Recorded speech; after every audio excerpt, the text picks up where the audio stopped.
it gives you enough stories for activating your mind, elevating your mind. So psychologically beneficial acharas are there. And when you sit and perform the yoga, dhyana, again mentally you will be getting elevated. So mentally affecting acharas.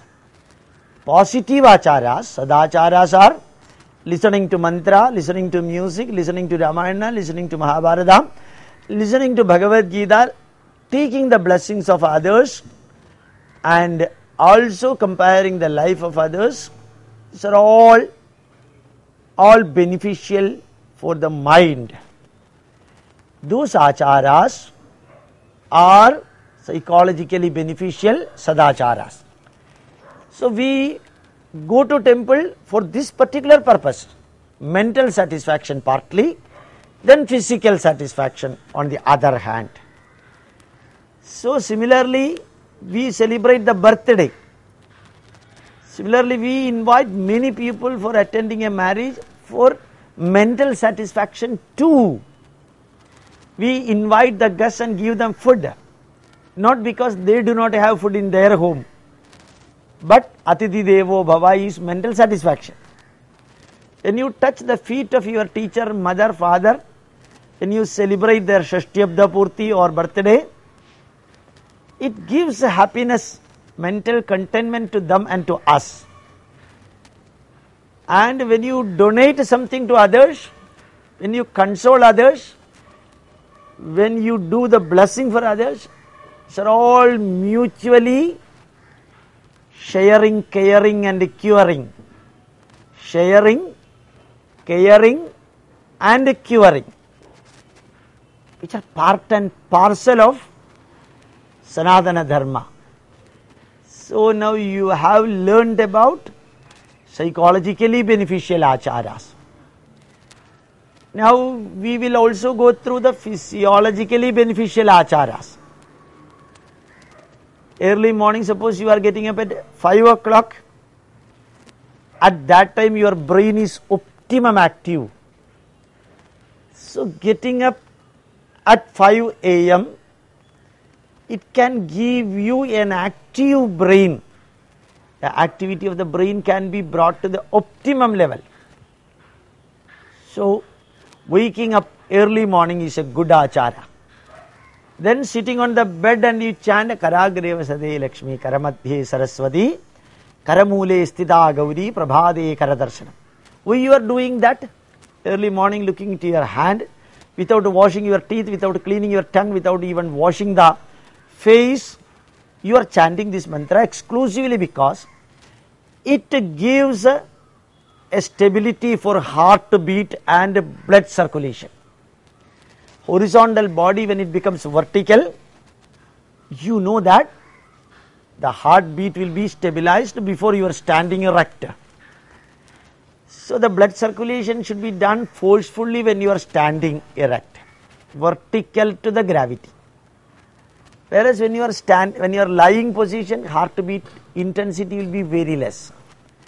So when you are sitting and chanting this mantra for 30 seconds, the heartbeat becomes harmonious and synchronized. So that is the physiologically beneficial achara. When you touch the floor and put on your forehead, the biostatic electricity passes through the hand, it will not pass through your leg, so that the chance of getting arthritis to your leg can be reduced significantly if you are touching your finger in the floor before touching the leg in the floor. So physiologically active achara. You should not keep your head towards north. I will say north and south, you should not keep your head while sleeping, because when the body becomes parallel to the gravitational meridian, magnetic meridian of earth, the hemoglobin and the magnetic material of the body in the blood gets trapped in the small capillary of the brain. The small capillary of the brain. When hemoglobin gets trapped in the capillary of the brain, enough oxygen will not be made available to the brain cells, so you will get headache, memory loss, irritation, and you will become very weak if you are lying down towards the northern position, keeping your head towards north.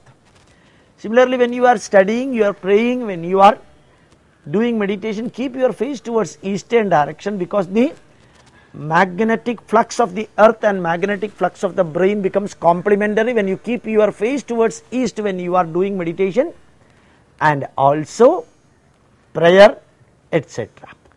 So, physiologically active acharas. I will be explaining further on physiologically active acharas as a continuation.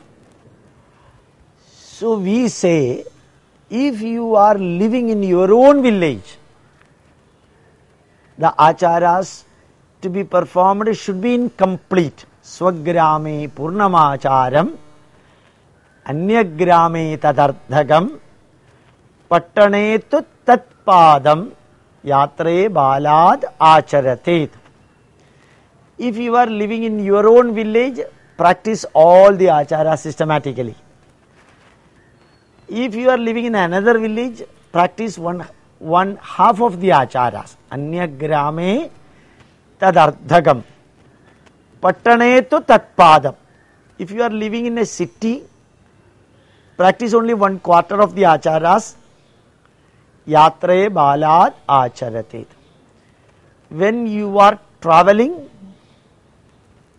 to some other places, you need not practice any achara. You can do everything just like a child is not expected to perform the acharas, practice the acharas. So, just like anybody else, you can do the yatra, the travel, without doing any achara. So, this way of explaining that you have to perform all the acharas when you are living in your own village, half of that in another village if you are living, 1/4 only needed when you are living in a city, and no acharas are to be practiced or performed when you are traveling to a distant place. It's a logical, it's a rational too. So, that is what Sanatana Dharma informs you, that you are not the slave of your achara. Acharas should not become a bharam for you, burden for you. Acharas are the bhagam of your life, part of your life. Performing the achara should be your bhagyam, your luck. So, bharam, burden, bhagam, part, bhagyam, fortune. So, we should perform the acharas not for making somebody else understand our lifestyle, not for demonstration, not for show, but for our own betterment, our own improvement, our own growth, our own progress and elevation. I told you that we have to elevate psychologically, we have to progress and elevate physiologically, we have to progress, elevate in building our family members' relationship, and we have to progress through social bondage,